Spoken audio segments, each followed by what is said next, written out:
You don't attract what you want. You attract what you secretly believe you deserve. And that changes everything, because most people are trying to build a reality their nervous system doesn't even feel safe receiving. They want love, but don't feel worthy of being chosen. They want success, but feel guilty about being seen.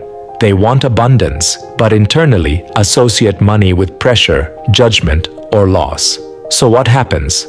Conflict, internal contradiction, and reality mirrors it back. Now understand this clearly. Your conscious mind can want something deeply, but if your subconscious identity rejects it, your behavior changes automatically. You hesitate, you overthink, you pull away from opportunities, you tolerate less than you deserve. Not because you're weak, because your internal blueprint is trying to stay consistent with what feels familiar. Your brain is wired for identity coherence. It would rather repeat familiar pain than accept unfamiliar expansion. That's why people sabotage good relationships, why they abandon momentum, why they shrink the moment life starts opening. Because deep down, their nervous system interprets receiving as danger. Now take this deeper. What people call manifestation is often misunderstood. Manifestation is not about forcing reality. It's about removing internal contradiction. Your thoughts shape your emotional state. Your emotional state shapes your behavior.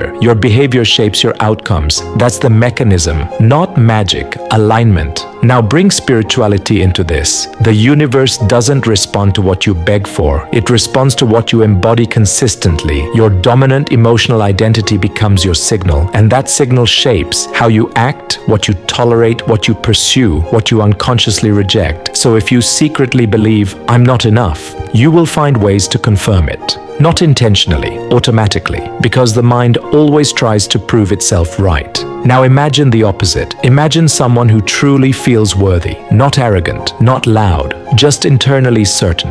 Their decisions change, their standards rise, their energy stabilizes, they stop chasing and start allowing, not because life suddenly became easier, but because they stopped resisting what they desired. That's the shift, and this is where most people avoid the truth. They keep trying to change their reality without changing their self-concept. They repeat affirmations while emotionally rejecting the outcome. That doesn't work, because your nervous system listens to what feels true, not what sounds good. So stop asking, "How do I attract better?" Start asking, "What part of me still believes I don't deserve it?" Because that answer is shaping your entire life.